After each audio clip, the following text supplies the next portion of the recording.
Welcome to Discover Indie Film. I'm Jeff Howard, and I've got Jamie Parslow here with me in person. Hi, thank you for having me. Thank you for being here. I say in person because sometimes these are Zoom, and when it's Zoom, I apologize for audio quality in advance, and I blame the Zoom Corporation. Now I gotta admit, if it doesn't sound good, it's my fault, because Jamie came to my home, and we are recording, and the reason we're recording this podcast is you made the film Black Hole. Mm-hmm. In fact, I imagine you did more than just write and direct, but you were listed as writer and director. Yeah. It is such a great film. I did watch it again today, but Black Hole played Film Invasion Los Angeles in 2022, and I'm going to list off the award. Outstanding Short Film Sci-Fi, Outstanding Screenplay Sci-Fi for you as the writer, and Outstanding Performance by an Individual for Aaron Moorhead, which is funny. I didn't remember that, and after watching the film again this morning, I was like, man, that's such a good performance. And then I saw, it got Best in Performance for an Individual, and I'm like, right on, jury. That's great. Yeah, sometimes jury gets it right. So golf clap for Jamie and his film Black Hole. It's just, it'll forever be one of my favorites. And I guarantee it's also one of those films that anyone who was there at Film Invasion LA that night, like if I just said, remember Black Hole? They'd be like, of course I remember. Like it's just because it's so original and so unique. Which is funny because like the name is not original at all. And like I pored over the name for so long, and I was so mad at myself that we were like, that's the best we can come up with. But it made all the sense in the world. So it does. It works so well for the film. I understand you because Lord knows, like because I'm involved in 2 film festivals, people come to me with they're like, here's like our rough cut. And I'm like, great, but is that really going to be your title? Because I typed it into IMDb and there's 117 films with that name. That was our problem, or that was my problem with it. We were trying to come up with something more poetic or more, I don't know, prescient or something. And it's just like, nah, that's what this is. We can't figure it out. It totally works. Yeah. It totally works. Great. And people can watch it on Dust? Yeah, they can watch it on Dust. There's nothing more than to say about that. They can watch it on Dust, or if you find my website or something like that, you can watch it there through my website. But for the most part, just go to Dust and Dust is like the home of like the best sci-fi, right? Mm-hmm. Yeah. I mean, it's I'm not super familiar with it, but I have a friend who's like a very high up digital animator, and he was like, "Oh, it's on Dust? Dust is good." Yeah. It's got some really great short films on there. Mostly, I think it's all short films. I think that they dive into feature films and pilots and stuff like that every once in a while, but I don't think that that's sort of their forte. Is it a streaming service or website? YouTube. So it's like Omeletto. Right. No, exactly. But with a sci-fi. Yeah, it's Dust and Alter, and Alter is the other side, the horror side of it. So very cool. Yeah, they're very cool, and they're very nice people. So people should just go to YouTube and type in Black Hole Dust, and it'll come up? Yeah, I hope so, because there's also another Black Hole on Dust. Shit. That was kind of Do they have your name on it? Should they type in Jamie? They should probably type in my name. All right. Or go to the show notes. I promise I'll have Jamie email me the link, and we'll have a link in the show notes, because you should watch Jamie's Black Hole. Maybe the other Black Hole is good, too. If it it's very good. If it passed the Dust. 2 different concepts, completely different Excellent. concepts. Yeah. I was actually watching it again. I mean, because it's... I'm just really impressed with the Dust people that they embraced it, because it's not hard sci-fi, right? It's really much more. Well, we'll get to it, but it's almost like more like a tone poem and an art film, and very funny. Mm-hmm. Yeah, which a lot of those things sometimes sci-fi freaks may not appreciate. No, sometimes they don't. Sometimes they do, depending on the level of corniness or cheesiness. I think that we did a really good balance of actually like hitting real comedy, mostly through the edit and mostly through the performance. And I think that that's what we were really trying to get at. We weren't trying to pull gags or do anything crazy like that. Even though there's cat stuff and some there's some very funny stuff in there, but there's also we'll talk about it when we get there, I guess. But it is a multi-dimensional film, and it's got a lot of depth and a lot of meaning. So so I'm just trying to give a golf clap to Dust, even though I would have loved for them to like pass on it so it could be on Discover Indie Film. But it's cool. I know. I can dig it. I'm happy for you. I wish I could get that out. I have another film if you want it that would be super interesting. It's an older film, but it's still sci-fi. So send it over. Send it over. It's all good. It's fun. I trust you. It's a robot movie. It's great. Robots. It's also soft sci-fi. It's really fun. Robots are cool. If you can't tell, I do love sci-fi, but I'm way more Doctor Who than Star Trek. I feel that. Yeah, I'm a big fan of Doctor Who. I like Star Trek a lot. Yeah, but Doctor Who is. Yeah, that fun sci-fi fantasy world is really great. But there's always, now here we are talking about Doctor Who. But Black Hole has, and I'm sure you know which part it is, Black Hole has a part that really strikes me emotionally, right? Gives me grown-up feelings, which I think all repressed people need help feeling their feelings. So that's what art's about. And I will get weepy during Doctor Who. Yeah, same. And maybe there's a little bit of that, that influence in there because obviously the Doctor and Vincent is probably the best episode of Doctor Who in my personal opinion. But that's the one I started with. That anytime I tell somebody go watch Doctor Who, I'm like, here you go, Doctor and Vincent and the Doctor or whatever, whichever the way that works. And I will cry like a baby every single time watching that. If I go too long without seeing it, I cry during the damn theme song. Oh, because it's just so unique, and I started watching it in the 70s, I guess. Tom Baker. I'm Tom Baker. You're like an OG, Who. yeah. So you just hear that theme, and you're like, it just reminds me of being like a kid who just saw the world as full of wonder. That's really lovely. What a great show. I'm glad it's still around. I probably haven't watched it in a little while, but every once in a while I go back and I'm like, oh right, I love this feeling. It's amazing that it's held up. Yeah, and I loved Jodie Whittaker as the Doctor, and I'm really looking forward to the next guy because he's wonderful too. What is it? Ngata. I can't remember it, but from names. Sex Education, he's wonderful. Very, very he's good. So good. Also in Barbie, Nkudi Gatwa, that's his name. Excellent. Yeah, I should learn that. I'm gonna have to learn it because you got to know all the Doctor's names. He's a good guy. Yeah. Well, excellent. I don't know. Well, now we've covered Doctor Who. Wonderful. I will like you for the rest of my life because you like Doctor Who. Lovely. Same. So now we'll talk about you. Okay. Because people will go to the show notes to watch Black Hole. So I warned you I was just going to ask you what got you interested in the creative arts, visual arts, film. What got you hooked on this that you work a full-time job with your life? I learned that already. We don't have to talk about the job. Sure. But then, to have a full-time job and make films on this. Yeah. That to me, that's the definition of passion. Yeah. I think that's where it starts. Generally it's just like nothing but pure passion. I don't know. I grew up in Florida. I grew up in Tampa. We didn't have an ecosystem of movies and TV or writing or any of that stuff. I actually grew up in trailers, mostly. And I think my mother told me that the first year of our life, or my life, not hers, obviously, we didn't have running water, and I had to be bathed in electricity, and we had to be bathed in whatever. So I didn't have access to, to that world. All I knew is that, so my grandparents would just watch, and I practically lived with my grandparents for a long time, but they would just watch older movies, TCM or whatever was going on. At the time, a lot of Westerns. And I just remember I was like 8 or 9. I was over at their place. They were watching Psycho. And we get to, it's kind of gross to think about this now, but we got to the part with the when she's murdered in the shower that's happening there. And I just went out loud. I think I was just like, I think I want to make movies and TV. I don't know if I said I wanted to be an actor or if I said I just want to make. I can't remember which way that went, but I was like, I want to do that thing, whatever that is. And then when was this, 19? I don't know how old I was when I was 9, but roughly soon after, some years after though, Titanic came out, and I was like, what? I was obsessed with the movie, with its quality and its acting and all this stuff, and I'm still like 10 or 11 at the time, and I started just when I was 9, I was grabbing the camera, obviously, and as everybody does, my grandfather's camera.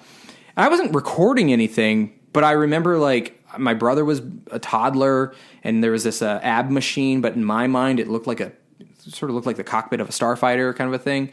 And so I just like took the camera and I had my brother just doing whatever, and I'm moving the camera around him as he's like quote unquote acting, and I was like, oh, I like this. And I wrote a lot. I wrote as from a young age. So I wrote little stage plays and little skits and things like that.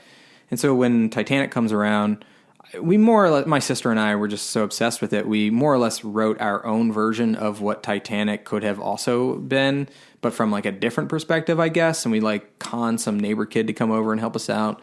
And we put on these live shows in front of my whole family. And it's incredibly embarrassing to think about it now and see the pictures and how bad the costumes were and all that stuff. But based on the age you were, you should not be embarrassed. Yeah, right. You should be proud of the drive that you. Because that's wonderful. Yeah, it was great. And then I went to school. In middle school, I got into some drama classes, and I think I was pretty okay. I got some like lead roles, but then we moved. And when I moved, I went to a rural place in the Tampa Bay area called Wesley Chapel, and I went to this place called Waitman Middle School, and they didn't have a theater program like my previous school had. And so I was like, oh no, I can't do this. So I focused on, at that time I started focusing mostly on sports and whatever else I could do to get out of the house. There was some weird stuff that was happening between me and my stepdad at the time.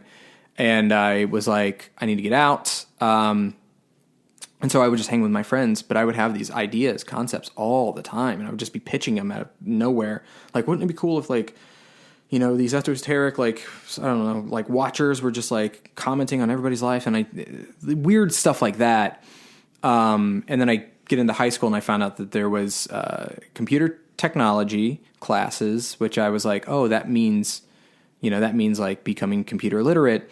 And then there was TV production, and so we had a TV production class, and that's when I jumped in. I actually skirted the drama side because they did have drama in my high school. And I was like, nope, that's not where I'm going with this right now. I want to learn how to make movies. That's what I want to do.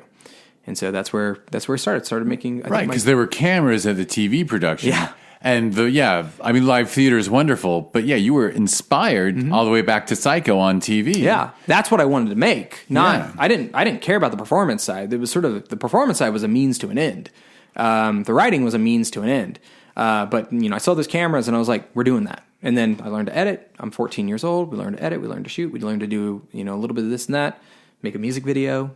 And it kind of kicks off from there. And from there, me and you create an amalgam of friends who are really passionate about what they do and telling stories. And we were shooting short films all the time. And this isn't like now where you have these phones and you have cameras available everywhere. This is 2003-ish, 2004, up till 2000, about from 2001 till 2005, effectively. So we're playing with these mini DV cameras. We're not making good shots in any capacity. We don't even know what how to rack focus or what that even means. We're just shooting whatever. Well, and you have a handy cam, which, as I recall, it was still a pain in the ass to try to get that footage somewhere else, for editing and stuff. Yes. Like the fact that we can use something you can record on your phone and then wirelessly throw it over to your computer and edit it. That was not even close to possible 20 plus years ago. And not to sound like the old man who's like, it was harder in our day, but it created this really fun. You had to problem solve in ways that you may not have to problem solve nowadays. And so you had to get a little creative about how you made your little things. Like there were moments you had to, if you were making an edit, you recorded, and then once you got to the point that you wanted to stop, you had to stop and then like rewind to another spot or move to the other bit and then record again and then stop again. So it was a whole rigmarole. And I bet you did a lot of editing in camera too, just like get your friends there and hit that pause button and then move the camera to the other person and take it off of pause. Yeah. And you could really make something halfway decent if you learn the timing. It wasn't so bad. Of course, at that point in time, we had iMovie and I think even Final Cut 5 or 3 at the time.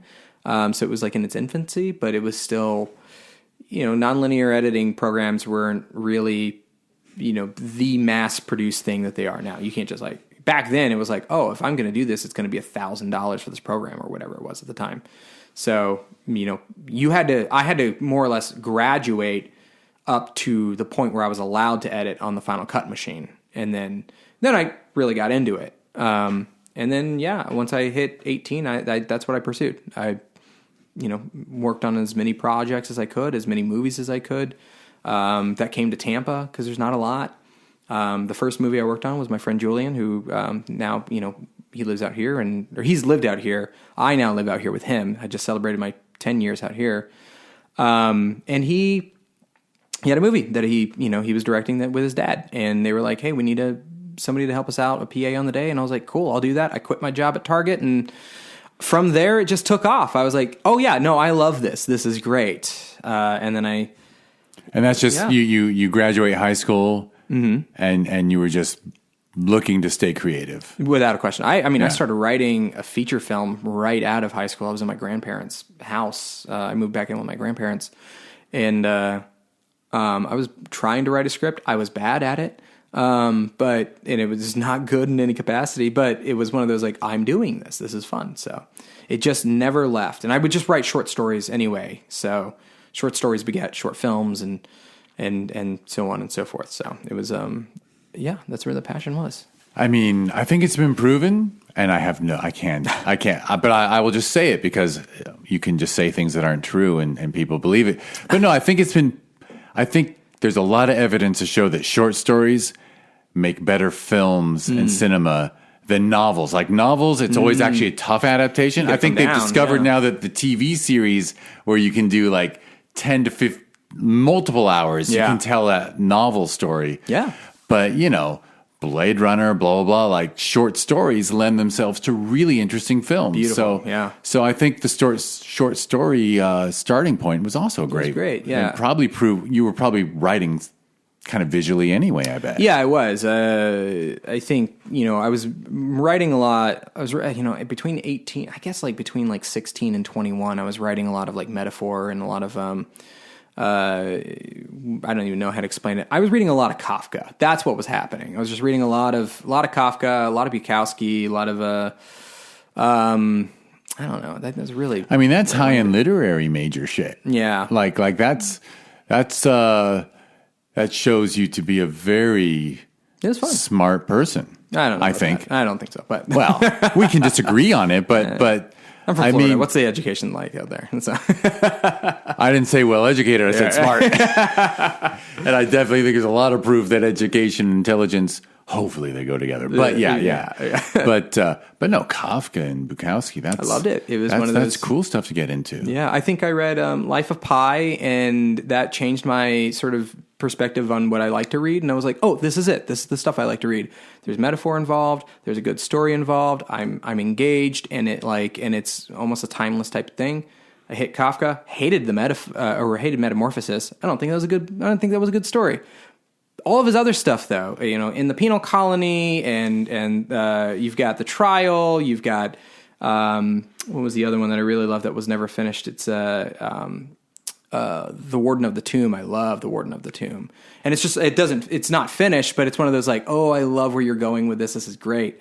That's the stuff that got me. I was really into that kind of. Wow. So I love that you named In the Penal Colony like first, basically, after Metamorphosis, because I was also a Zappa guy in high school, actually junior high and high school, and to this day, so 40 plus years of it. But one of his most famous records, the liner notes say, before you listen to this album, read In the Penal Colony. Literally, go get In the Penal Colony, read that, then listen to the music. Wow, okay. And so that made me go get it, because, Yeah, that's my sort of journey with, so Modest Mouse is also one of my favorite bands. And so that's, like you start to see a pattern when you see all this content and how all this works. And so Modest Mouse deals a lot in metaphor, but also like irony, and I love irony. It's one of my absolute favorite things in film. And I don't think anybody does really anymore, but it's really great. I don't know, it's just very inspiring. And so if I need to get turned on about something, that's what I'll do. And that's kind of actually what happened with Black Hole a little bit. So I bet. And I'm going to add that another biased thing that'll really offend a bunch of people is that when a creative person and like when a filmmaker is inspired by the other arts, whether it's writing, whether it's stage play, whether it's, you've named music and novels. If your only references are cinema, our film, then I think the person kind of becomes derivative. You do, yeah. You have to, by default, you have to become derivative because you're not expanding your perspectives. You're not you're not engaging in different ways, and the synapses in your brains aren't like sort of hitting in different manners. I actually, when I'm trying to make a movie or write or something, I don't watch something because I do not want to be accidentally inspired by something. I'm sure I am. Don't get me wrong, but I don't want it to be a conscious effort kind of a situation. I want it to be more of like an organic, this is rearing up. So if I'm stealing something, like shots, sure, you can steal a shot or maybe even... Or be inspired by a shot to do something similar. Right. And if you had enough money, you'd steal it, but sometimes, you can't. Yeah, exactly. But, storylines, characters, stuff like that. Yes, great artists steal, and I totally get that. But I try not to as best as I can if I can do that. And instead I'll steal from ideas I have by listening to music, and not scenes or whatever, but more like feelings or metaphors that I've gotten out of that kind of thing. Leading question, but like, are you one of the people who, when you would listen to music all your life, did you just start visualizing? Yeah, I did that too as a kid. Like I think every Beatles song I ever heard, like there was a music video in my head to that song. Yes, since I was a kid, that's exactly how it's always been.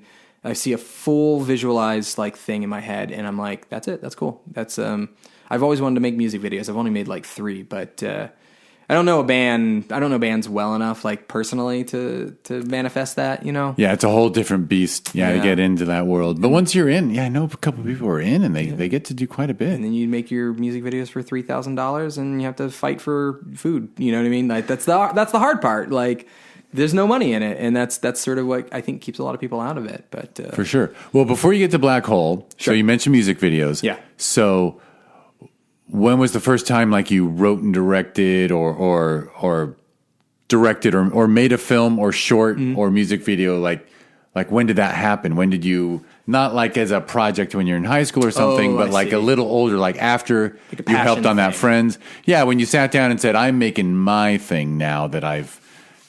It was like right at the cusp between me turning 18 and 19. I had some...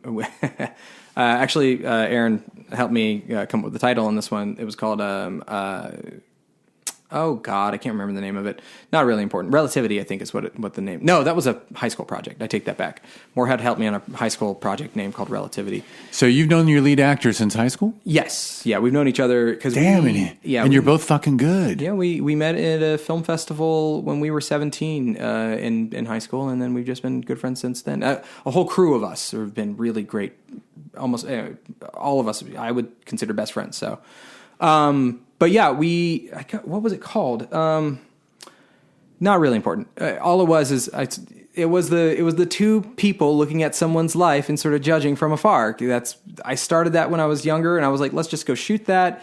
And it starts with like a car crash, and someone had just died, and then they're sort of like judging it's sort of like judging how that person lived, and sort of just really gets in. It's not good. I'm 18, 19 years old. I'm working through stuff I don't know. But aspirational. I mean, car crashes, and it could have been. It could have been real simple, but it sounds like you were ambitious with it. I was trying to be. Yeah, we weren't shooting on anything special, but we were certainly framing correctly, and we were certainly like. I was on top of my roof of an apartment or a duplex I was renting at the time, and so it was. That's when I first dove in. And I meant the storytelling was ambitious too, not just the production, but a little too big. And then after that, I went to college and I made some content in college. I think I was more or less I was directing a lot because I was just like the. Did you jump into a film program or? Yeah. I regret not going to FSU Film School. I was accepted to FSU. I didn't get into I didn't apply because it was too much money. I didn't feel like I was going to be able to, whatever. I was discouraged from doing that thing. So I went to a tech college. And and it was in Tampa. And I think, if I remember correctly, I think I was pretty well on the rise, and I was directing most of the school projects and most of the big projects that were coming along. But it was a lot of money, and turns out that it was one of those like colleges that I haven't looked for it, but you could get your student loans back from, if that means anything. I know what you're saying. Yeah. The trade tech colleges that were actually kind of cons. Yeah, and I was in school at the time, and my cinematography teacher had started getting me onto movie sets and stuff like that, and he. Chris Risch was his name, wonderful human being, still a great cinematographer now. He had pulled me on as a PA on this feature film that I was working, and he pulled me aside and he just goes, "What, why are you in college right now?" I says, "To work on movie sets." And he goes, "Where are you at right now?" I was like, "On a movie set." I was like, "Do you need to be in college anymore?" I was like, "Oh, okay. I don't know." So, it also sounds like you were like the one person at that school who actually had some potential. I guess that's rude of me. No, but it's there were plenty of very talented people. I bet he recognized something in you, and that's why he pulled you. Yeah, certainly in the classes that I was in, I've always been really passionate and incredibly, and I wear my passion on my sleeve. It's great when you're trying to get a project off the ground. It's awful when you're trying to socialize a lot of the time, or it's a blessing and a curse. It's fun though. But yeah, I'll add that FSU. I mean, everything worked out well for you, so no worries. Well, but it could be better. But I could say that I guess there's a professor at FSU who clued into Sherman Oaks Film Festival and Film Invasion LA, because we get about probably 6 to 12 films per festival from FSU. Oh wow, yeah. I mean, they have and they're a great program. It's a good program. Yeah. At one point in time, they were number one in the country, and that's when Aaron Moorhead of my movie went, and my friend Will Sampson and a few other friends that were in that school program at the time. They're very, very good at what they do. Yeah. It's good. I like mentioning that just because there are jerky people who think that the film schools outside LA don't count, but they do. Right, yeah. They do. And FSU, I'm always impressed with the work. Absolutely. I mean, look at like what was the movie that won in 2018 the Oscar? Nomadland? No, the one in 2018. The one on the beach. Was it 2018, 2019, something like that? Not really important. Anyway, Florida Project. No. I'm gonna look it up. Sorry, I gotta look it up. Feel free. We'll avoid the dead air problem. I'll wait. I'll wait because I can't remember who made it in the first place. So why would I? Would I be able to Google? I can't remember anything anymore. You mentioned 2018, and my. It was the mistake year where they said La La Land won. Oh, and it was Moonlight. Moonlight. Those people are FSU film grads. I didn't know that. Yeah. So it's a good school, obviously. So, that's kind of where it began. I did a lot of work in the film industry in Tampa. I mostly was a grip and doing some electric work, and then I became IATSE as a grip. And then I was doing a lot of editing, and I found a lot of fun. I loved being an assistant director. It was a lot of fun if I could do it. So that was I was an eclectic filmmaker at the time, making short films on the side. I did make 2 or 3 short films. I made another one called Motel, and then I made another one called Harmony Art, and I really didn't pal around too much. I didn't make a lot of short films at the time, just because you don't got the money, and you don't have the money to do it, and you certainly aren't you're not out here in LA where you're just sort of hey pals, I know that you might have some time off, let's go do a thing. That doesn't really happen out there. So you have to cajole your friends and really bully some people to make some stuff happen if you're really passionate about it. So, and it sounds like you sort of had some standards, so you didn't want to make the kind of thing you can make with almost no help and unprofessional help at that. Yeah. You don't want to blow your load and pull all your favors and make something that really just can't get off of the ground just because of resources. Or if you have a great, 7-page script and you look around and you're like, ooh, if I asked the people in my circle to help me make this, I won't get what I want. So maybe you wait. Right. Yeah. And that's kind of what I was doing. I was mostly doing all that stuff to be a better director. I think the goal was to always be a director and obviously a writer to sort of tandem that, if you will. But I wanted to know everything else before I got there. Cause there's nothing I hate more than showing up on set and there's someone who doesn't understand your position or why it takes as long as it does, or why safety is an issue, or whatever it may be, and then just getting an ego about themselves, and so I did not want to be the egotist on set, so I wanted to learn all the sides of how it works, and that's how I sort of learned. I hope, to tell stories in efficient ways, clean ways, but in ways that like respected everybody's time and effort and that kind of thing. I was very passionate about that stuff. So. But also that is one of the great things that comes from starting as a PA and working your way up in multiple departments is you see the quality of leadership, right? Yeah. And how important that is. Yeah. I will say I wrote at least one short film that was about artists getting ahead when they didn't deserve it. And that was that was inspired by a lot of that. Well, from a petty place, I'm sure, but even still. Hey, write what you know. Yeah. And you had seen some, it's not petty to tell the truth, is it? It depends. It's petty to hit it with a hammer over and over. Yeah, a little bit, yeah. So, you do it. I just sent a very petty email like 2 weeks ago, and the response was, "Hey, I'm the mayor, or I'm the governor of Pettysville." Oh my God, Pettysville, Anya, whatever it was clever for the moment. You were petty, or they were petty? We were both petty. You were both petty, so I started the pettiness. Oh, that's fun. That's and then he did the Pettysylvania. Can you be mad at somebody who does that and says that though? No, for too never. Long? That's pretty smart. That's pretty good. Yeah, no, he's a very smart writer.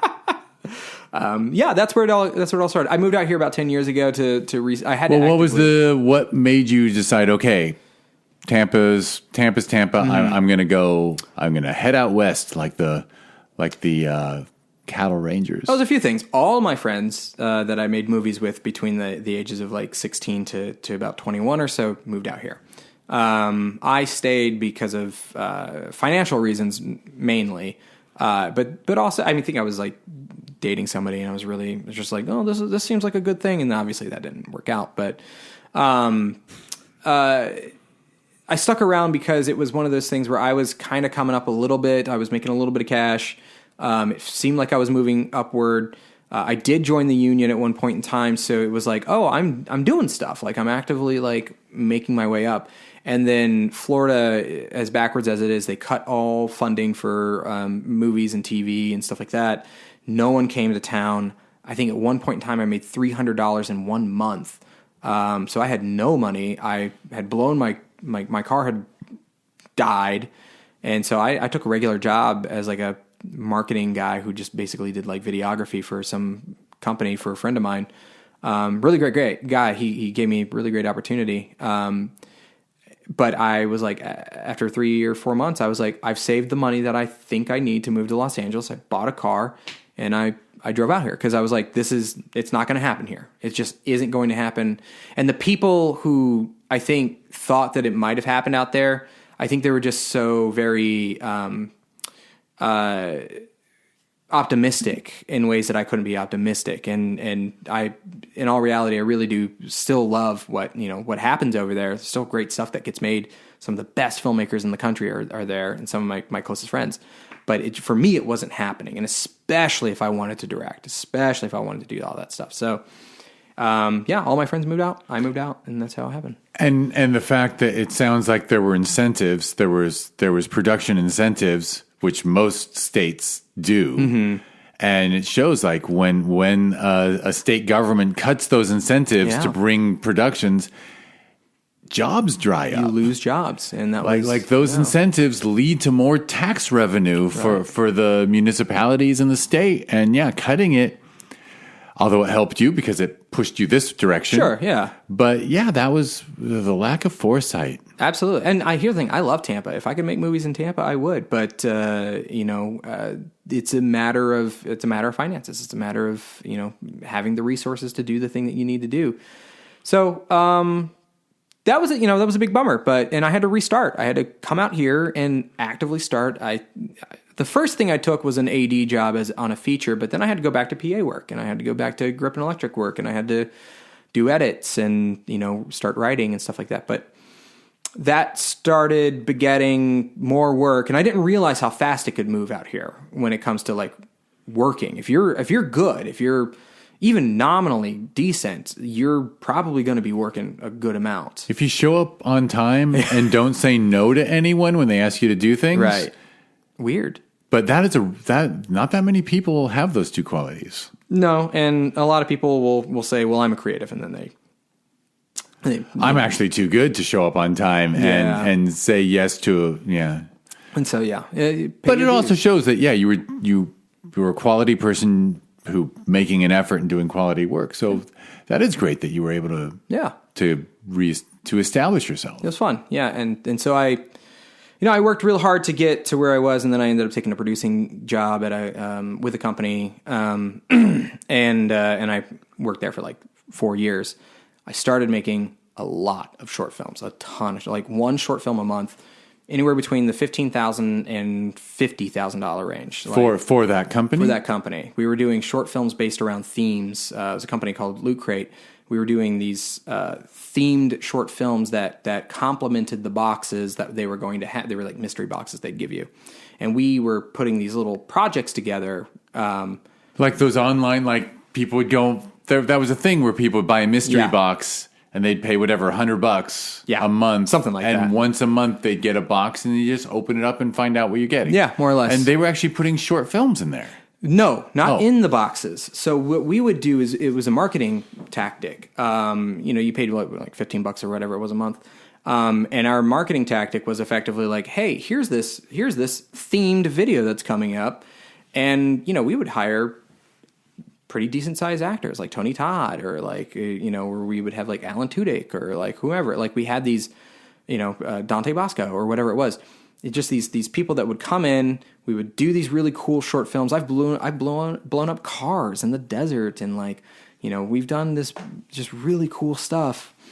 And the concept was that they would guess what the theme of that box was, or what items might be in that box based on what clues we threw into the short film. So it was like our own little film school for a little while, for about 4 years or so. And that's where... For sure, and very creative. I mean, that's actually almost the perfect analogy for filmmaking, which is you have to take some commercial elements if you want. Yeah. I think it is important. Yeah, you learn to talk to an audience. And then to present it in a way that is original and creative. Like to balance those two, that's... Not a lot of people work on that muscle early. No, and it's hard to. I could imagine it was a unicorn job. There is no job that's like that now.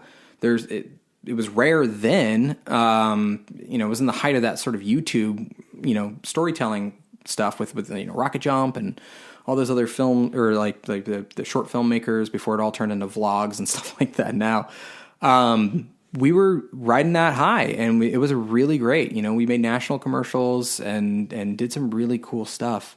But then it was time to leave, and it was time to go. The company wasn't doing well, and things were going downhill. And I decided I was like, oh well, I think I went and I asked the HR guy. I was like, you guys are definitely like closing shop soon. And he was just like, what? No, we're fine. This is in 2019. By this time I had already made my own short patch, my other short, the sci-fi robot one. And I was like, right. So you spared time that one. While you're making all those short films for this box company, you also still had the energy and creative juices to make a short for yourself. Yeah. Well, I was tired of the corporate side of things. And so I wanted to make something on my own. I was ready to sort of graduate. We all thought that making that stuff was going to level us up, and somebody might come out or an agent or a manager might be like, whoa, you guys make that stuff? Let me sign you. It never happened. Still not represented, but less so then. And so I was like, oh, I need to make something. I made something. I loved it. It was fun. I think we were the first short film to be funded by Bitcoin or something like that. Not the company, but somebody with Bitcoin gave us money. And it was really cool, really great. We had our own festival run before that. And then I knew that my job was drying up, so I asked them to let me go if there was a layoff. The rare person who said, if you're going to do a round of layoffs, put me in the firing line. Pretty much exactly what I said. And then it happened. And I was... Which is great because then you get unemployment for a bit.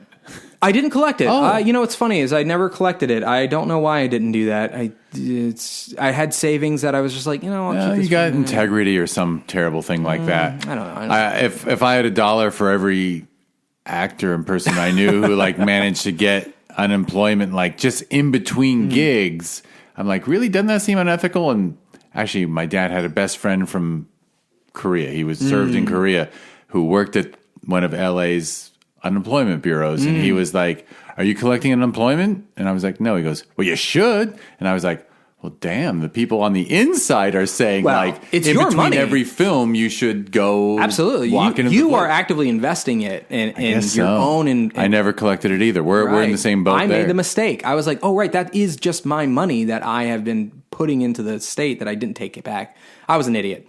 But I was, I was looking for a new job at that point in time. And that's when I was kind of at a low, and I was like, I got to write something. As this film is about to go out to film festivals, I need to have something on the tail end of this. I didn't know what to do. I didn't know where I was. I read Kafka, and I listened to Modest Mouse, and I was feeling my feels. And I think my wife, my now wife, she was my girlfriend at the time, went out of town for, I think, a funeral. And I felt bad because I was like, I couldn't go with her to the funeral, and I was just like, what am I going to do? I don't have anything on the horizon, and I was feeling real bad about it. So I wrote Black Hole in like I want to say 4 or 5 hours, something like that, and then I sat on it for 6 months. I sat on it. I didn't do anything with it. I just sort of was like, didn't rewrite it, didn't look at it. No, nothing like that. No. I was excited about it. I thought I liked it because it was a recurring dream I kept having. The black hole in someone's house was just a recurring dream I kept having. And so I was just like, I'll just write whatever that dream is out in my own words. And about 6 months later, I got a new job. I work at IGN, and I was like, okay, now that I'm safe, now that I've got a job, I got to make something. We got to go. And so I sort of just, what did I do? I sent it to my cinematographer, and one of my close friends, Evan, and he loved it. But and he's great. He's really good about getting notes and very passionate about what it is that we do. And then I sent it to Moorhead because we sort of trade scripts back and forth. He did a movie called The Endless, and that was like really high up on, I think, Netflix for I think it was like number one on Netflix for like a week or something like that. And like we'd just been helping each other throughout the years. And I gave him notes on that movie, and then I was like, can you send me notes on this? And so I sent it to him, and he's like, he said he loved it, and he was like, holy shit, you need to make this. And I was like, oh, okay, I guess. And then he was like, do you need an actor? And I was like, I mean, yeah. And then he's like, and I was like, oh, wait, are you asking to be an actor in this? And he's like, yeah. And I was like, oh, yeah, what? Yes, of course. That's obviously we're going to do that. And that's when I got him on board. That's when everything started cascading and building. And suddenly everybody was really interested. Reed Nicewander was my producer. Caitlin Crusoe, she was sort of a line producer / AD. And these people were just like, you start getting these people involved, and that passion beget more passion. And that's when we started planning and shooting it. So it was great. Yeah. And you didn't need to do many rewrites or anything? It was pretty close to that first concept? It was really funny is we did try going away from the concept a couple times. I had the first concept, I had the first iteration of it, and as Moorhead and I were sort of like putzing back and forth about character motivations and lines of dialogue, he had some really great ideas that we implemented. A few things that were not in the short is, I don't know if we want to transition or if we want to tell people what's going on first before we get there, or up to you. I don't know. Yeah. And if you want to avoid spoilers, I don't know. It's totally no, I think this is the after spoiler. Excellent. If you're listening to this, it's because you've watched the movie. I would hope so. I hope. Right. And if you haven't, just go to Dust and then come back. Just watch it. Yeah, it's all good. So yeah, we we were putzing back and forth, and he added a couple things. The one thing that wasn't in there, I don't know how embarrassed he's going to be if he ever hears this. We didn't have the jerking off into the tissue stuff.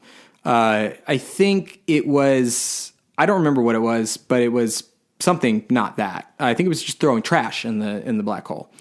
And then he was like, you got to get weird. We got to get weird with this. And I was like, okay, sure. And then he was like, I want to, I don't know if I'm allowed to cuss on this or not. But. You can, I think I have. Okay, sure. Right. So there's an explicit warning on it. Oh, perfect. He was like, I just want to fuck the black hole. I was like, I'm sorry, what?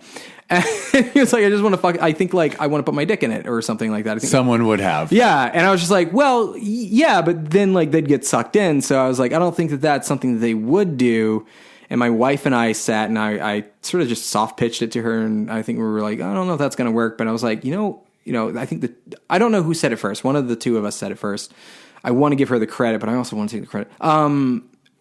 Someone was like, you know what they should do? They should jerk off and like throw tissue into the black hole. And I was like, that's it. That's the answer. Like, it's not that, but it is weird and like striking, and you can't really forget about it. It's I would actually debate you. It's not weird. Oh, okay. I think around 100% of human beings do that. Yeah. Right. At least once.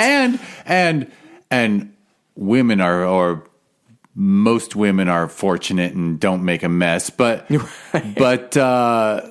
dealing with the mess is like half the people on Earth need somewhere to dispose of that. And if you had a black hole, it would be so convenient. What a great play!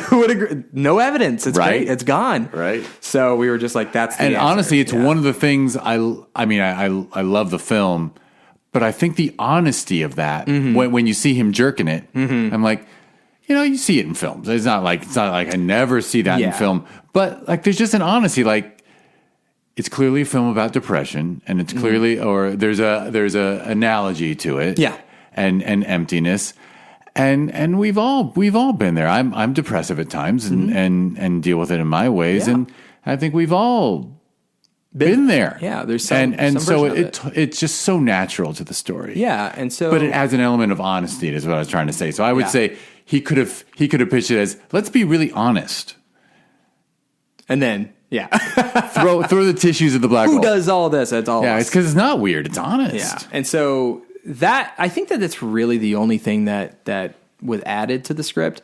We added, I think we added the gardener effect to it, mostly as a character aspect where the character needed to be in control of something that they couldn't control in their life. And so we figured that what's something you probably could control, which is, plants. You could probably garden something and then have control over how much water you give it and how much love you give it and so on and so forth. And so we were like, a lot of that was happening. So I think a lot of the sort of undertone is control of yourself and control of life and also possessiveness. There's a lot of possessiveness that's happening in the film, and I think that that's really fun to play with.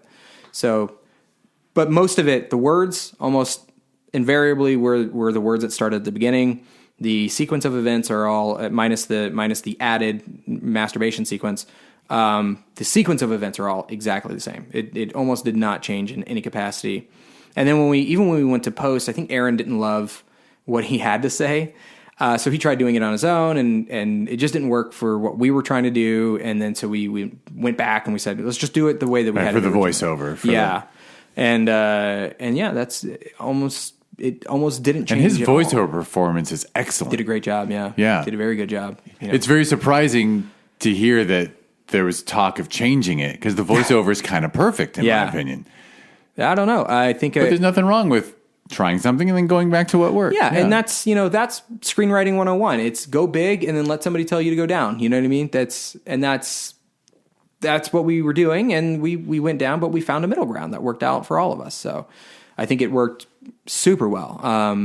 I'll tell you what, it was the collaboration on all parts, which was the best part about this. It was between Evan, myself, Aaron, Reed Nicewander, Caitlin Crusoe, all of us just getting in and just feeling the moments out and getting really passionate about what it is that we were doing and what we were trying to do was really cool. So even the art department stuff was great. That was so much fun. And I'm going to ask you to call out your composer. Oh, Dan Martinez. And also someone plays theremin in it. Aaron played theremin, actually. Yeah. I think the music in it is unbelievably perfect. Yeah. Dan and I have been friends for a long time as well. We've all been working with each other at least since I was 23. And so Dan is just always my composer in everything that we do. You get those people. Evan, it's perfect. The music is not only suits it, but it's unique and original. Like, I can't name a score like that. No, it's it's scored. Like, most shorts have maybe a song that you don't have permission for, but it's scored. Yeah, Dan did he brought a celloist in. He plays a lot on piano. I think we were trying to do a weird thing where we literally opened his piano up and we were just plucking the strings at one point in time, just inside of the piano, just to get whatever that was. So he's really good at what he does. Just very passionate. Aaron was just super excited about doing his theremin thing. He put it in his next movie after that, called Something in the Dirt. And he was just like, sometimes he just gets on these like weird trips that he just like goes down the rabbit hole on, but he adds that to everything he does. And I think I really respect him for that kind of stuff. So it was a great collaborative world for all of us. I think we were all just really passionate about doing something, and we spent like no money on it. Like, I think, I often say, well, we spent $3,500 on it, but what it actually was is I think that like one person put in $1,000. I know I put in $700, and then another person. So Evan, who lives there, so Reed put in the $1,000. I put in the $700, and then Evan put in whatever money he wanted to turn his house into. And so the production design is just out of his pocket, kind of a thing. So he had a not great situation. He was like, I want to paint and I want to put stuff around. So that we guessed about how much money he might have put into that. But that's about all we spent, minus film festival fees and stuff like that. So yeah. True. Which of course probably exceeded the budget. Yeah. It is always heartbreaking for me when I hear like, yeah, I made a $6,000 feature and spent $12,000 on the festival circuit. Yeah, and I'm like, I feel you. Like, it's you got to tough. shoot a shot though. Yeah. It's how people will see the work. Yeah, exactly. So yeah, that's how the movie came to be. All this other stuff that was happening all up, up and down the my film world and stuff like that. Coming to a head, more or less, just, and we were all just like friends who just wanted to work on one more friend project. And I think that's what that culminated to. Right. Because everyone's careers are like, you're hitting that age where there's fewer friend projects. Yeah. and when you see your friends, maybe it's like, well, I've been working a 50-hour week. So how about we just get together? Yeah. Instead of work on our spare time. Right. But it is special to make something together. Yeah, and the energy was so good. Like, the energy was, my wife will say it, she was like, watching the three of us work, Evan, myself, and Aaron, she was like, it's like watching kids, like, in a candy store. It was so fun. We were just, I don't know, it was just passionate. We were just having a lot of fun with it. So, yeah, it was, that's a story of how it was made, and where we got to, and where I started, kind of a thing. There's all kinds of other in-betweens, and, all kinds of other stuff that's personal stuff, but like that right there is how it. Yeah, actually, I was tempted to ask like an overly personal question, like, please, yeah, like does making a film that is about inner turmoil and emptiness, sadness, whatever we want to call it, darker emotions, did it also end up being like therapeutic and helpful, or does it just become storytelling and the subject didn't matter? I think it's therapy pieces are really interesting because I don't like them. But and I don't find it to be a therapy piece. Yeah, because you don't. I'm not getting anything. It's not like a cheesy. Oh, that's a bad word for today. I'm saying it's not cheesy. I'm not saying that other films at our film festivals have been cheesy in that they have someone with a problem and they end up happy. Like you don't. You don't do that bullshit. No. So the impetus. First and foremost, I just wrote this sort of stream of consciousness. So this was not a pre-planned concept. This was not something I was like, let's do this. This is just like what came from the mind to the fingertips at that point in time. But I thought I knew what it was about at one point in time, and that's shifted several times. I think if you see me at like other film festivals, if I was ever recorded, I say, sure, it's about depression, but it's really not ultimately. A lot of it's self-consciousness. A lot of it is obviously introspection. But I think that like where I was coming from with this movie and with this concept was sort of I was feeling inadequate at the time. I was feeling inadequate. I still do all the time. But I was just feeling sort of not doing what I wanted to be doing and how I wanted to do it, which is I think where that sort of that possessiveness comes from. And there's so much happening in the movie that you think it's about depression, but equally it could be about alcoholism. Equally it could be about anxiety. Equally it could be about, I don't know, about wonder with the unknown. Yeah, because there's this unknown in his life. Yeah, and he's can't figure out exactly how it works. Right. And I think that, like, for instance, there's the part with the girlfriend, Alexa Capiello is her name, is the actor. She's really great. She's worked on a bunch of my projects, where she takes the corn chip and she throws it in the black hole, right? And it goes, and it's cute. It's funny.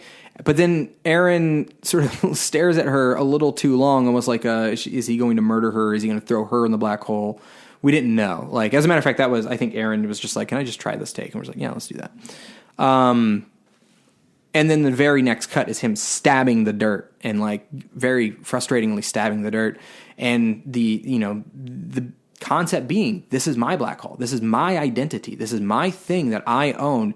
Don't try to usurp my identity. And that's sort of what we were trying to get across, was this possessiveness. And I think that sometimes our worst traits we confuse some of our worst traits with our identity in a way that can be toxic. A lot of people will say, well, I'm just very depressed all the time. And that is probably true. And there is no denying that. But I think we sometimes might put a label on it, or a label on us about who we are, and go, well, I'm the depressed guy. You know what I mean? And so that's my black hole. That's my feeling. Don't you try to like dive in. If you say, well, have you tried therapy? And some people might get really defensive over that kind of thing. Have you tried, an alcoholic is probably a more prescient thing. It's like alcoholics a lot of the time, not always. And I've written a story on this already. It's really fun. But a lot of time what alcoholics do, we have a misconception about what it is that they do. A lot of the time, I think we think of the movie world thinks of alcoholism and alcoholics as like these sad, depressed people who, they're down on their luck and they could never, whatever, everything that they do is out of self-loathing. And that's not true. That's just not always true. A lot of times what happens is that they truly love getting belligerently drunk and passing out to the point where their body needs it. And that becomes part of the identity. And they think, well, that's who I am. And that's what makes me me. That's what makes me fun. As destructive as it might be, sure. But I don't find it destructive to me. Or even if it is, I don't care. That's kind of what this is sort of doing. And I'm not saying that this was about alcohol or depression, but it's that concept of protecting the thing that might ultimately destroy you. And encompasses you and sucks you in over time. And I think that's a lot of what I was dealing with. It was like, if I'm feeling this way, that means that there's my own version of a black hole in my own room, in my own home. What happens when I get in? What happens when I fall into it? What happens if I'm sucked in? Yeah, and would you even know? Would I know? Right, exactly. And then that's because that's something you have in the film. Basically, right. is he may or may not know if and when he is in. Yeah, there's the moment he's like, and there it was. I was already in it. That's such amazing cinematography / the shot. Yeah, the shot's so good. It was with the feet. I just think it's so good. That's also a dream I'd been having for a long time. This sort of like feet running. I've always had those dreams where I think it's a loss of control dream or something. But yes. But where you're like running full speed and your effort is full speed and your motion is slow motion. So I was trying to convey, I think, was we were trying to get the like I'm running. But I didn't even associate it with that dream. That's how good it is. I didn't even associate. It's what it is. Like that's I kept having those dreams as well. So yeah, it was, what happens when you're sucked in once you're already in? Would you even know that you're already in? And by the time you find out that you're already in, what do you do? What happens? Like, where do you end up? And that's kind of, I certainly didn't want to answer the question. There's, the thing that I hate is when filmmakers answer a question that they present, and it's like, well, that's your resolve, but that's not my resolve. You know what I mean? Especially, it happens all the time with like movies about quote unquote depression or whatever. And it's this thing where it's like that your journey is not everybody else's journey. The question you should be asking is, what do you do when you get there? And that's at least my perspective. Maybe somebody else might have a different perspective, but that's how I feel about it. And I wanted him to question that. I wanted to question that for myself. And then I think I was like, I just don't think I could ever land in like this sad spot. Why would I be sad about anywhere that I'm at if I'm still... A thing that I go back to about, like, let's say religion or something like that is this concept of like, once again, we were talking about the gateway tapes earlier. Consciousness to me is a really interesting thing because consciousness is, it is an I am thing, right? Like you have your body, you have the molecules in your hands and your blood. We can measure blood, we can measure DNA, we can measure cells, we can measure everything. But the one thing we cannot measure, I know that you think, you know that I think, I know that we have, ideas and thoughts and concepts and dreams and so on and so forth, but we can't measure that. We do not have a way of containing that and boxing it and saying, this is what it is. But we know it's there, right? And so if you were to die, for instance, if we were to die and you just blipped out of existence and you weren't here anymore, would you know it? What's the matter? If you didn't know it, then you don't know it. That's the end of it. You have no more feelings. You have no more whatever. But if you were to die and your consciousness or whatever you want to call it, soul, spirit, X, Y, and Z, goes somewhere else and it maybe it's a collective and it doesn't dissipate, it doesn't go... it doesn't, dissolve like all matter and energy does. It sort of stays together. Then there's nothing cooler to think than you have retained you afterwards. It's a sort of like people are like, oh my God, if if you die, you'll go to hell. And it's like, okay, do I still live? You're like, am I still conscious? Yeah. Am I still me? Right. Yeah. That's not much of a hell to me. I don't know. Like you could figure it out. I don't know. Maybe you can't figure it out in hell. Who knows? The concept of hell is that you're just tortured. Yeah, hell eternally. has a whole lot of baggage to that concept because it's really just a thought control or it's just a control thing. But you don't blip out of existence is the concept. You don't just go gone. Well, as beings who somehow ended up with consciousness, that's the number one puzzle. That is why we have religion. That is why we have ancestor worship and everything. Because I'm pretty sure that adorable bunny rabbit doesn't know it's going to be gone someday. Correct. But we are aware yes. that we are temporary. Right. And that is the weirdest fucking thing to wrap your head around. And so what comes of that at the end of the movie when he, the cat shows up and this is a long lost cat that he had. What do I do? Do I sit on the mountaintop like a monk or X, Y, and Z, so on and so forth? What he's doing, what I'm going through and what he's going through in the screenplay is I'm here. Maybe I'm depressed. Maybe I am an alcoholic. Maybe I have anxiety. Maybe I have X, Y, and Z, whatever that is. But I'm still here. I'm still doing. There's still something to find that gives me comfort. And the cat shows up and there it is. That's the end of that's the end of the journey, I guess, to me, is this sort of like, yeah, it may not be great and it may not always be great and it may not always be bad, but or it may not always be great, but it's not always bad. Something has to come up. You have to find joy in something. And that's kind of where we land with it. It's not an answer to anything. It's just that this is a universal truth that something will be good regardless of where you are at the time. And it's really kind of about how you handle it at that moment. It's about you and your handling of it. and then your friends get sucked into the hole and they have your tissues fall on them. But that's the end of that. Well, the friend had been in there longer, but they may or may not be in the same plane. Yeah. You can go in different places. Well, it's also that like it's like you said, it's not definitive, right? It also because if something definitive would be right. Would ring false for you. They might even like come together at some point in time. They might just be in different versions. Yeah, the cat wasn't there immediately. Right. Yeah, they might have just been wandering around, whatever. I mean, also by the time that we see him, that also could have been happening earlier in the story. I never really. Well, I think we all know that time is affected by gravity. Right. So it depends on where he lands. So in the black the friend hole. being in there 2 weeks earlier, that could be 1,000 years. Yeah, exactly. And so that's... I pretend I understand it, but I really... I do know that time slows with the more gravity, time goes faster. Yes, in a way. Yes. So, yeah. And that's kind of what if we go up in space and then we come back down, we've aged less than the people who are on Earth. Yeah, I think I might have gotten the math wrong. I'm not sure, but I think the concept. Well, no, I mean, like, yes, time goes faster. So I can't remember what it was, but basically, if you were to get sucked into a black hole, you have effectively stopped in time, and everything else around you moves fast.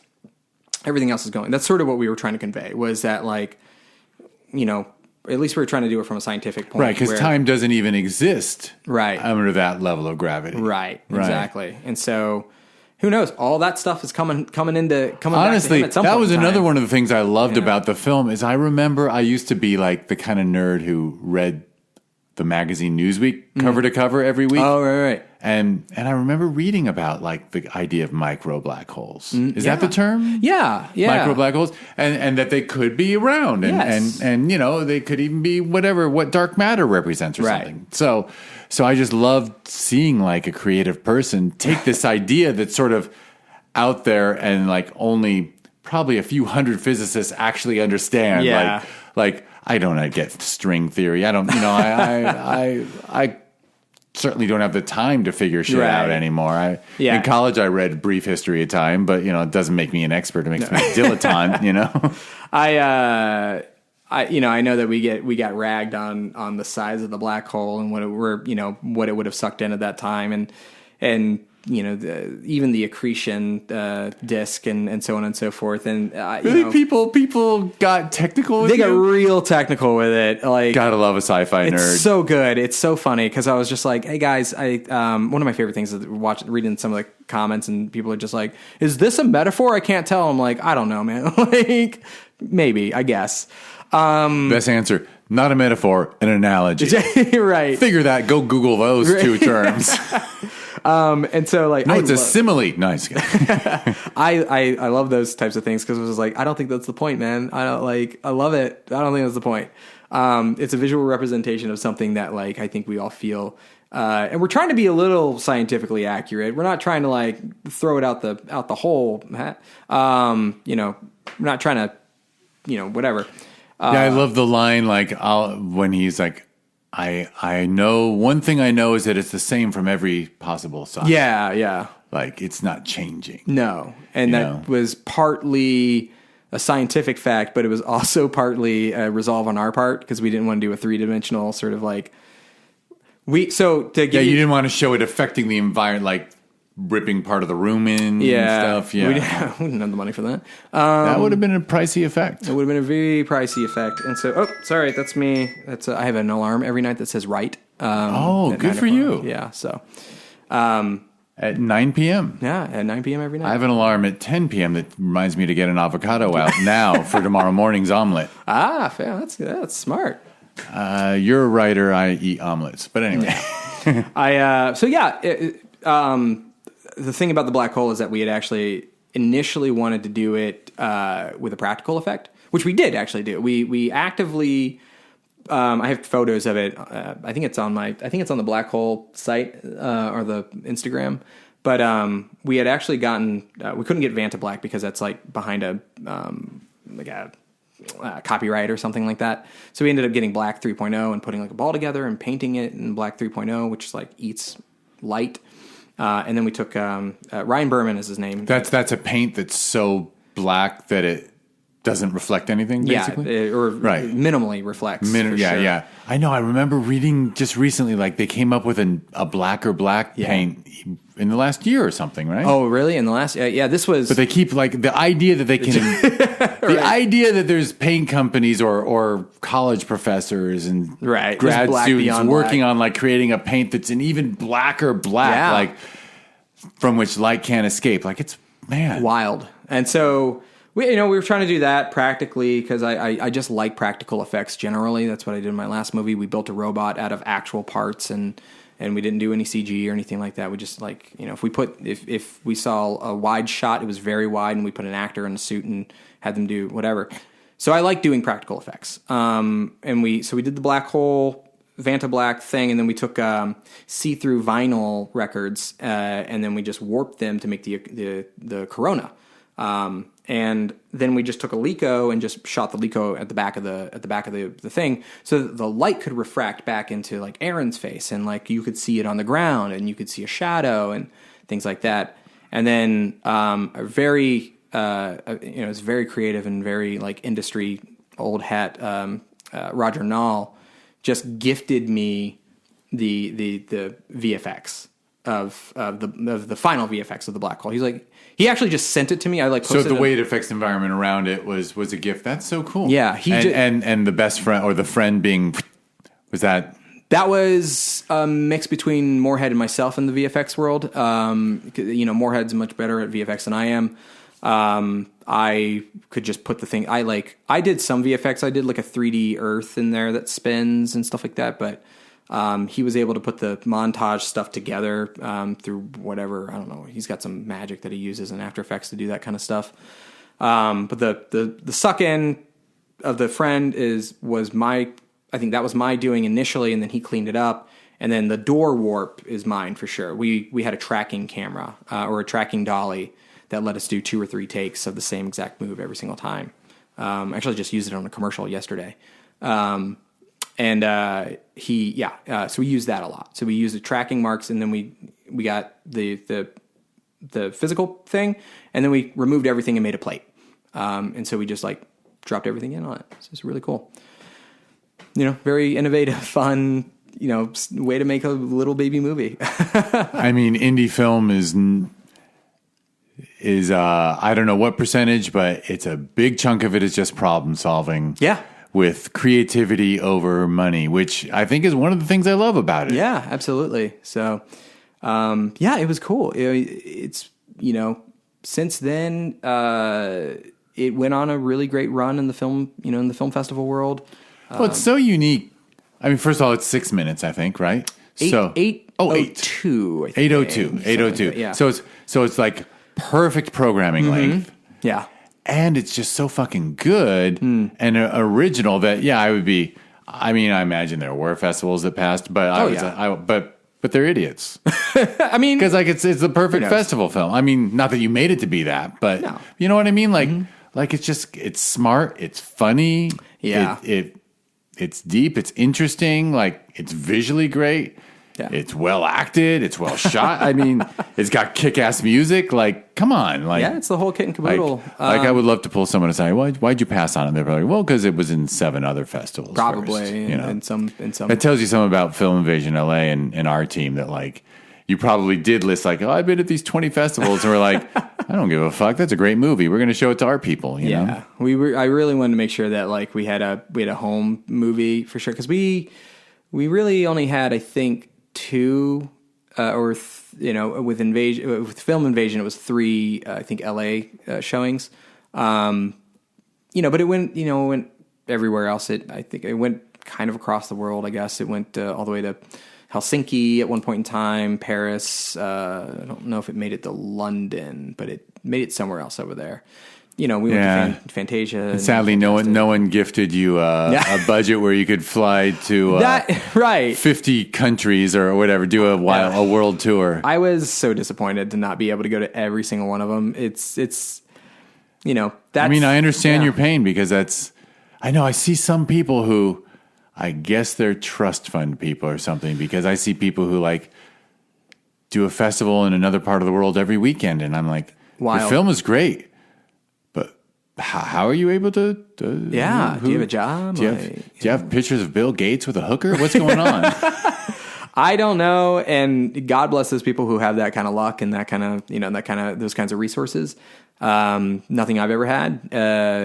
But it's, you know what, that's what you got to do. If you get into a film festival, try your best to get there. Cause, that's really what it is. It's like you're talking to people, you're meeting people like this situation here, and you're having a conversation about movies. 90% of the time, it's about movies and not necessarily about your movie, which I think is. But it also probably doesn't suck when people come up to you after screening and go, "Hey, I really liked your film." No, yeah, you're right. It sucks when somebody says it was pretty, but. Did I say this at your Q&A? I got to admit, I love the fact that no one could raise their hand during your Q&A in the audience and go, "Did you see the episode of Black Mirror where?" Because nothing in Black Mirror ever happened like this. Okay. But sometimes I want to jump off the stage and punch the person in the audience. I'm like, stop comparing it to Black Mirror. Interesting. Like it's not fair to someone who made a sci-fi short. And then, fine. Some Black Mirror covered a lot of ground. Yeah. Leave them alone. What was I going to say? I've only ever seen one episode of Black Mirror, and I think it was the first one with the pig. Probably the least interesting of all of them. No, well, then there was also the Daniel Kaluuya one where he's riding the bike and that one. But I think I stopped at that. It was another less interesting one. It's funny. They get better from there. Okay. But what are you going to do? I was like, this isn't really my jam. You got time. Time is limited. You watch something else. I will say it's so weird to me because I will say this that my wife says this all the time and I'm not trying to pat myself on the back about this one, but I'm going to pat myself on the back about this one. A lot of times I'll create these concepts, I'll write these scripts, or I'll make these movies, and then they will something in the zeitgeist will be a mimic of that thing. So for instance, I just heard. So there's a band called Boy Genius. They're really great. Phoebe Bridgers and I can't remember the other Lucy Dacus, and I can't remember the other one's name. Regardless, very good band. Very, very good band. They're very intelligent. There's a song that starts with "Black Hole in My Kitchen," and they start going down that path. I'm like, did you watch my movie? Did we? And then my last movie called Patch, which is about a boy who builds a robot in a mechanic shop in the 1990s or something like that, and it's like an alternate universe kind of thing. I did get a lot of inspiration from a man named Simon Stålenhag, who has since had his movie or his book Tales from the Loop created, and then there's currently a movie called The Electric State, but that the Russo brothers are doing. But before then, I'd made this movie, Robot, X, Y, and Z, and then about a year and a half or 2 years later, that Tom Hanks movie called Finch came out, or whatever it was, and it's about Tom Hanks who builds a robot in a garage in his mechanic shop, and the shots are identical. And I'm like, are we hitting the zeitgeist here? What's happening? This keeps, this type of thing keeps happening. And it's just a matter of, my wife and I keep talking about it, but it's a matter of time. If I can make a movie that I'm touching on a thing, maybe that'll be the zeitgeist movie. You know what I mean? Maybe because it's clearly moving that way. Whatever it is I'm doing, it's, we're telling those stories. So it's kind of fun. But the reverse of it hasn't happened. I wasn't I watched this thing, now I'm going to go do this situation. Yeah. So I agree with you. I agree that it often is just sort of a zeitgeist and creative people dealing with the modern world. And, some similar things have to rear themselves up. Things can be born, doppelgangers can be born separately. Yes. And it's not necessarily that they have a common ancestor or whatever. Yeah, it's not that one is stealing from the other. It's mostly that Though there is certainly theft, but... Yeah, there is. I think a lot of it's... The Tom Hanks movie, they might have seen your short. Someone might have seen your short at a festival and then Yeah. Been a whatever. Yeah, it could have been that. It also could have been we were both reading Simon Stålenhag books at the same time. We were like, oh, that's inspiring. Let's go make that. There's something about the collective consciousness sort of coming together and we're all sort of doing the same thing a little bit, whether we know it or not. And that's really interesting. That's really it's esoteric, but it's really fun to think about like how brainwaves work and how like whatever humans are. Or I would just you do the base joke of, well, it's just whoever coded the simulation is kind of lazy, and sometimes the code repeats. Right. Yeah, there's that. So it's just junky code we're living in. It's the gateway. It's the gateway tapes. They're tapping in. I guess we'll have to have a link to the gateway tapes. No, we gotta in the show notes. I call the CIA up. Oh, that fucking CIA. Oh no. I don't know. That's sort of, I guess, all that I don't know. That might be. Well, by the way, I didn't ask. We showed it in June 2022, and that was towards the end of your run. Yes. So did you shoot this right after COVID opened up? Right before. Yeah. So you shot it right before like March 2020. Before. Yeah. Really? Yeah, we didn't know it. I mean, we knew that COVID was becoming a thing. And right. So you heard about this thing that, yeah. Yeah. And like we implemented masks and we implemented, hand sanitizers and at that time there wasn't like a 6-foot rule, I don't believe. But we were conscious. So you had perfect timing. So you shot it right before lockdown, and then you could do lockdown during post during lockdown. Yeah. It took like a year, by the way. It took us because the coordinator, we were all figuring it out. We were all like, what do we do? And so we had to all sort of, my job alone made me I had to go and, put cameras in other people's homes remotely and and light their stuff and get audio and all that stuff going. That took all my time before I was even able to focus on the edit of Black Hole. Just coordinating the pandemic was hard. Once we finally got into it, sure, things were moving, but then you're dealing with other people having to deal with the pandemic. So it took a long time. And we're forgetting now, but remember the stress trying to get 10 friends together outdoors in the backyard, and each person had their own level of comfort. Yes. Yeah. Everyone, because it's a very personal thing how you feel about right. And then being wildly sick.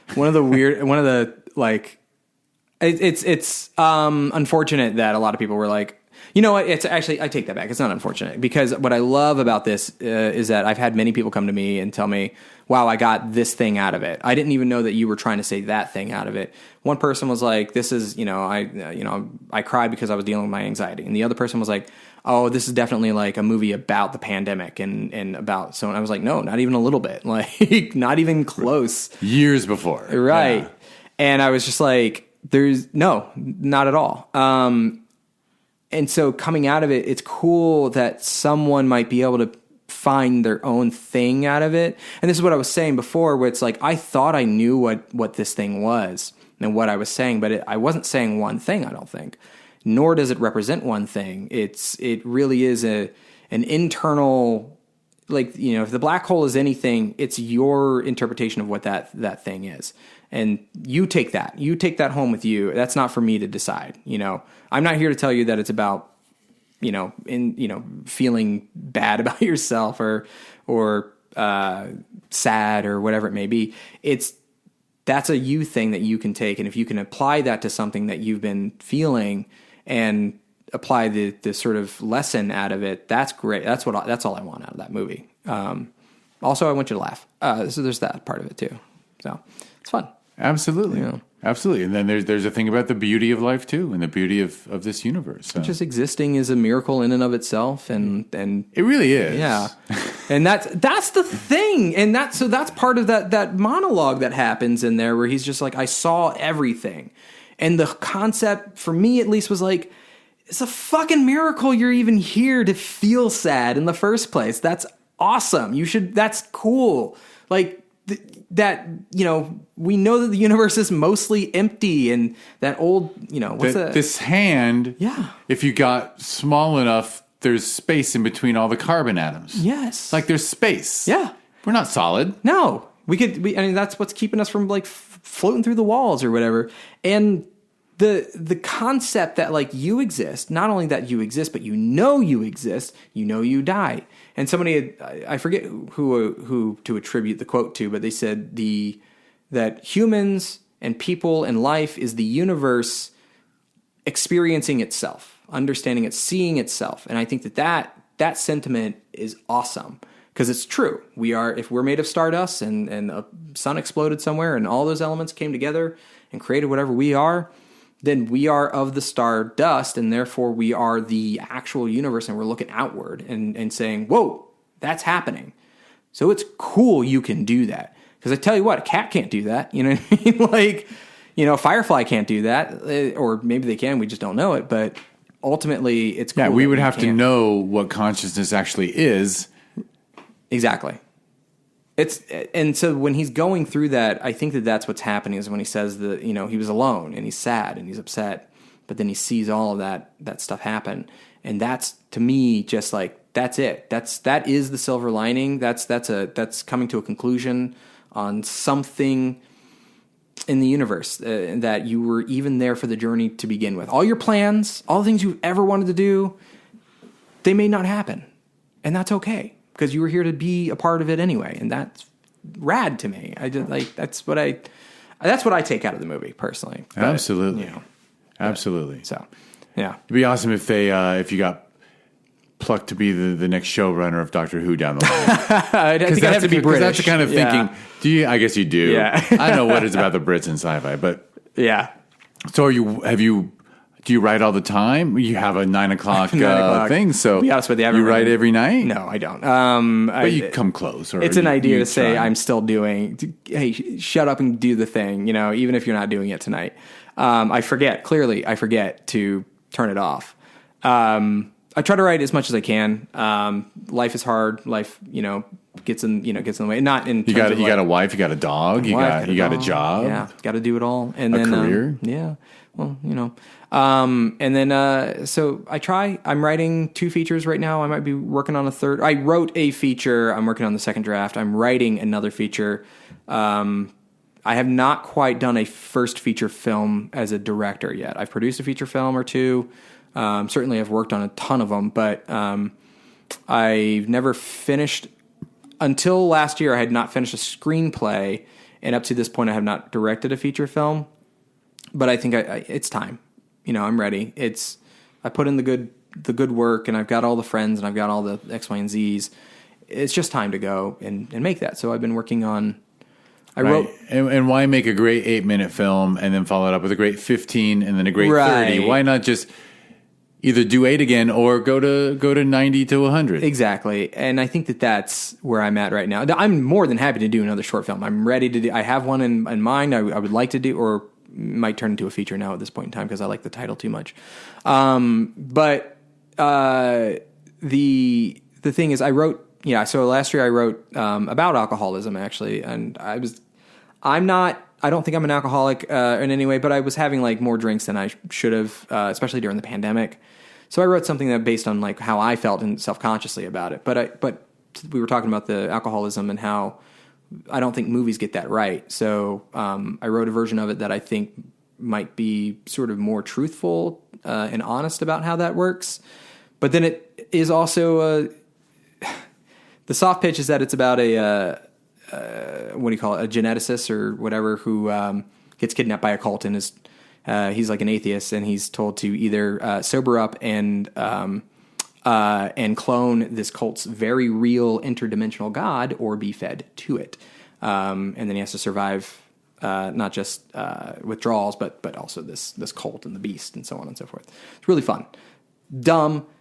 Not dumb, but really fun, but also a $15 million plus movie. I could never make that movie. So I'm working on a ghost story right now, which is dealing with, Right. So that you let your imagination run wild and you just wrote, you were true to the idea. Mm-hmm. And now you're like, I got to write one that I can do. That I can bite. Yeah. Something I can chew. Yeah. So I'm writing one. My grandfather just passed away, and I was writing this before he passed, but certainly going through a lot of that stuff right now. And he was effectively my father. And so I'm writing about... Sorry to hear that. Thank you. Yeah, got a lot of... It's well familiar with grief. Yeah. Well, that is the older life. we get, the more... That's why people change as they age, because you learn what loss is. Yeah. And so I'm writing a feature on... And he didn't die of Alzheimer's. He passed of cancer, but I'm writing a feature about a man a house flipper who buys a house. Turns out that it's haunted, and then and then he ends up sort of communicating with the ghost through music. And then that, while simultaneously he is dealing with his father who is dying of Alzheimer's simultaneously. And it's sort of like one informs the other. You know what I mean? So that's a story I'm working on. I don't know where that budget might be. It might be in the 1.5 mil range if I did it right. You know what I mean?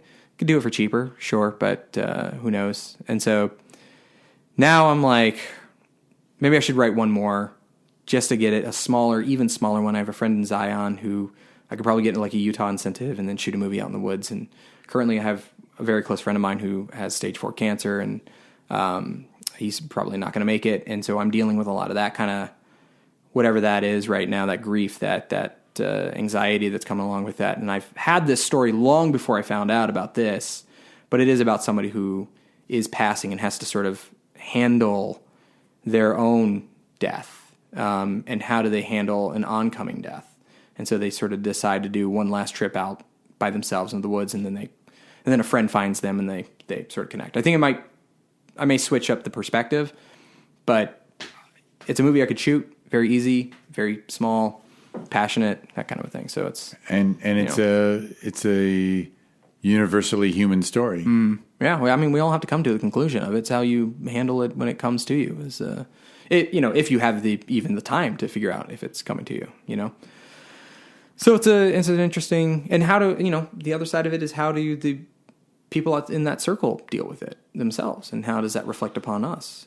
So that's because death affects the living, as you pointed out. Right. The person, when we die, our consciousness may just go out like a light. Yeah, and there's no sadness or sorrow for us. It's everyone who remains. Yeah, exactly. And the nice thing is that if you read up about like near death experiences, our brains do a very good job at making us feel comfortable as we pass away. If it's real or not, it doesn't matter. Our brains are going, hey, it's okay. We're good. We're fine. Sleepy time. Alone is such a crazy concept. Isn't that wild? That it's just so wild. Well, there's these people who they'll die and then they will come back and they'll say, one guy I saw a video of and he was like, I died. And I'll tell you what, the hardest thing was coming back to life and being alive and not being dead. And he's like, it's not that I don't want to be alive anymore. It's just that it was so peaceful. It was so nice being where I was that I'm no longer afraid to go there. And I was like, that's a cool idea. That's a really cool idea. So I'm playing with some stuff right now. I used to totally think that way. I used to think maybe in college that just being in a human body was so. I once had a piece of glass wedged in my foot. Oh my God! For my roommate's college graduation, I had to walk for a whole weekend. Every step, every other step hurt, and then it finally came out. And the removal of that pain was the greatest pleasure I ever felt. Yeah, and that made me think about alcohol and drugs, and that maybe it just hurts to be in this body. And then when you numb, that's the euphoria is not a pleasure, it's the removal of the pain. Yeah, very exactly. And could be the case. And makes me very much wonder if I'm fascinated by the journey. I'm fascinated by the end of life journey. I've been noodling on a concept of like the journey of the afterlife without the concept of like religion, I guess. And there's something really fun about like if it's in the brain, it doesn't matter. Once again, it's your journey regardless. If it feels real to you, it's happening. That kind of a thing. As long as you're not lying and hurting other people. But yeah. Well, and perception, yes, it's very. Yeah. Oh man. Yeah. We can't even go near the that's perception thing that's a whole because that's whatever. Yeah. All right. Well, hey, I think we should wrap it up. We should wrap it up. We should wrap it up. I'm sorry. I told you I was going to rant. No, and I thoroughly enjoyed every second. Great. So, do you want to name social media and websites, or? Yeah, I have a website. It really needs a ramping up. It doesn't have all of even my best stuff on there, but it is just jamieparslow.com. You can just go to there. I've got Patch on there. I've got Black Hole on there. I've got a bunch of my old skits and things like that. I used to do a lot of like I said, I did a lot of the Loot Crate stuff, but I also did like sketch comedy and like. And then you left the sketch comedy out. Yeah, but it's well explained. It's certainly there because the person who made Black Hole has a sense of humor. You got to flex that muscle. You got to do that. There's that. You can follow me on my Instagram, JA Pars. And I guess you can follow me on Twitter. I'm active, but not like super active on. It's just Jamie Films. And then we got the new guy. We got what's the new one? That's Threads. Threads. That's also J.A. Pars. I'm trying to get more active in it. It's a slow roll. I'm one of those people who lasted a day or two, and I was like, I don't see anything. Yeah, and no one's commenting back, so I don't know. But I couldn't figure out Twitter either. Yeah, Twitter is whatever it's turning into now. But the nice thing that it had is it had a search program. If you were into content, you could you could find other people in that realm. I love screenwriting Twitter. That was great. Filmmaking Twitter is great. I'm sad to see it sort of, do whatever it's doing now. But I hope Threads gets there. That would be a great replacement because I can't do it on Facebook. Which is that's a whole other that's a whole other thing. But yeah, I find that Facebook is best. Facebook and Instagram are best for rabbit photos and videos. Ooh, yeah, and almost nothing else. Well, Facebook's really great, surprisingly still, for filmmaking. Because resources. People have resources. Oh, to communicate and say, does anyone know or does anyone have? That's true. That's true. It's still good. It is, and it is actually really, the funny thing, I'll add one last thing that I find amusing is because of my age, my 20-year high school reunion was really nice. I saw a bunch of people I hadn't seen for 20 years. Mm-hmm. And it was right around when Facebook was hitting. And we all became Facebook friends. Never again. And then 10 years later, the 30th reunion was like, yeah, I've seen you on Facebook for the last 10 years. Like, I know that your daughter is 14 and your son left for college and whatever, don't need to talk to you. That's like you share everything. like Facebook killed the high school reunion. It did. My 10-year reunion, I didn't go to because everybody was like, yeah, we already know this. We don't need this anymore. Yeah, it's really kind of shitty. I think my 20th is coming up in like a year and a half or something like that. I don't think we're going to do anything. It's going to be interesting. Dude, my 40th is, well, it's not that soon. 3 years. Sure. Yeah. Well, 3 years goes fast. It goes fast. Yeah. I freaked out at everyone at the 30th when I said, we're all getting close to 50. The next one, we're going to be turning 60. Ooh. And everyone looked at me and like, you better shut your fucking mouth, you awful person. Like, we will be 60. Oh, my God. You look great. Genuinely.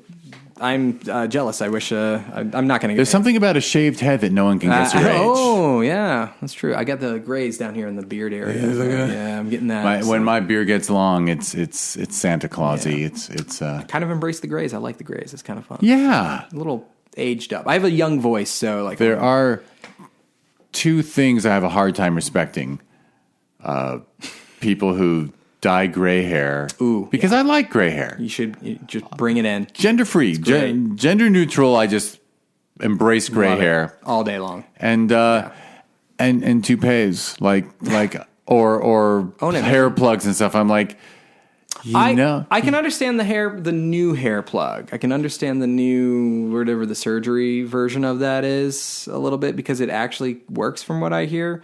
But yes, yeah, but I embrace the Larry David point of view. Yeah. It's like if you can be a confident bald man, and that's it, then you've won. Confidence, no matter which way you go. Yeah, I mean, that's the idea. So I had my testosterone was too high. Sue me. Yeah, right. Exactly. Yeah, it's such a humble masculine brag. All right, so I promise to have links to all of Jamie's.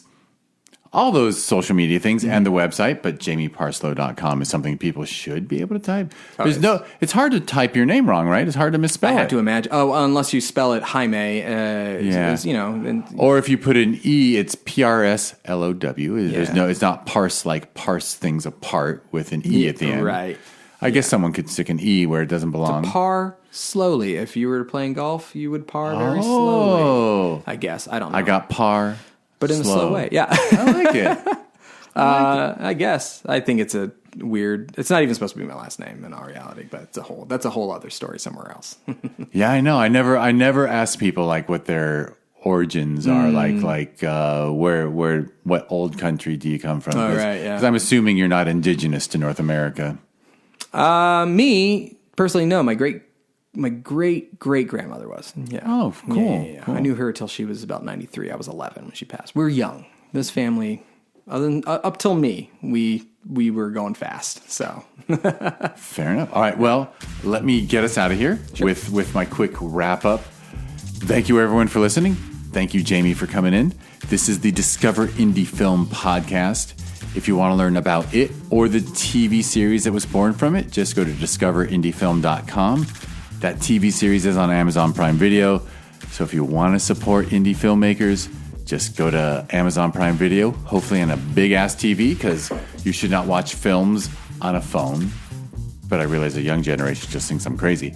But anyhow, so if you just type in Discover Indie Film, it auto-completes. Currently, there's 7 seasons, just short films handpicked from the festival circuit. You should certainly check out Dust on YouTube, and that's where you can see Black Hole, but we'll have a link to it. Jamie said kind words. I think about Film Invasion Los Angeles. We hold that festival every June. Please go. You can learn more. Yeah, it's great. You can learn more, and we've moved to fancier theater. I don't know if I told you that. Intimate setting. Isn't that a great nice. intimate? Really we have the same intimate vibe, but we've got DCP and leather recliners. Oh, nice. Okay, great. I mean, there's an entry barrier. I appreciate that you were not mad about the venue. No. Oh my God. Cool, It was great. Oh, I was so happy to have it like that. It was great. Oh, wonderful. Yeah. Wonderful. So that's every June, filminvasionla.com, and it's at filminvasionla on social media. The sister festival is the Sherman Oaks Film Festival that we hold every November. So that's ShermanOaksFF.com and at ShermanOaksFF on social media.